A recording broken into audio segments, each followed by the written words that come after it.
And now there's a campaign for the free speech of Narendra Modi. But I just want to tell you who this man is. He was a member of an organization called the RSS, which is the Rashtriya Swayamsevak Sangh, which was set up in 1927, inspired by the fascists in Italy, inspired by Mussolini. One of their greatest heroes is Adolf Hitler.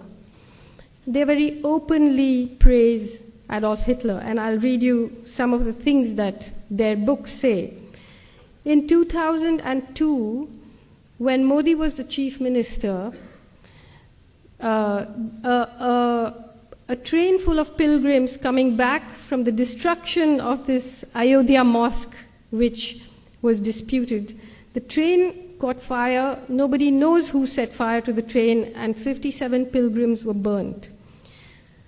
In reaction to that, under his watch, right-wing Hindu mobs went crazy in Gujarat.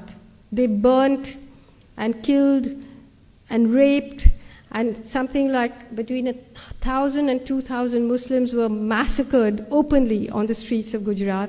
100,000 people were driven from their homes.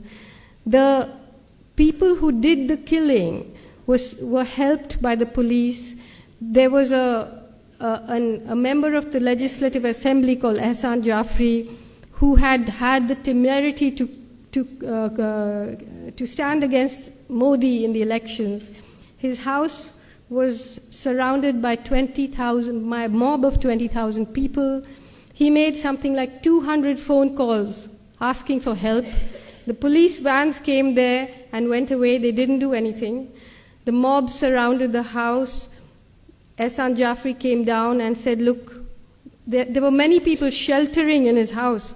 He came down and he said, look, do what you like to me, but let the women be, let the people who are taking shelter in my place be.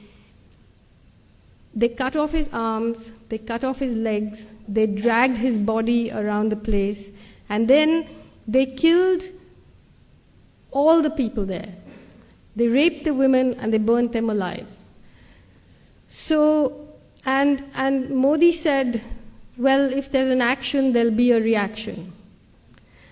And this man is now the front runner to be the Prime Minister of India. And I just want to read you some of the things that the organization to which he belongs say. These are some excerpts from a book called We or Our Nationhood Defined by M.S. Golwalkar, who succeeded Dr. Hedgewar as head of the RSS in 1940. Ever since that evil day when Muslims first landed in Hindustan, right up to the present moment, the Hindu nation has been gallantly fighting on to take on these despoilers. The race spirit has been awakening.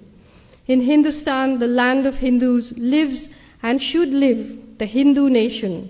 All others are traitors and enemies to the national cause, or, to take a charitable view, idiots. The foreign races in Hindustan may stay in the country, wholly subordinate to the Hindu nation, claiming nothing, deserving no privileges, far less any preferential treatment, not even citizens' rights. To keep up the purity of its race and culture, Germany shocked the world by her purging the country of the Semitic races, the Jews. Race pride at its highest has been manifested here, a good lesson for us in Hindustan to learn and profit by. By the year 2000, the RSS had more than 60,000 branches and an army of more than 4 million volunteers preaching its doctrine across India. Now, at the time when the pogrom against the Muslims happened in 2002, there was an outcry and people were shocked. But since then, Modi has won the elections 4 times. And now he has become the most favorite candidate of India's greatest corporations because he's bringing in a lot of private investment.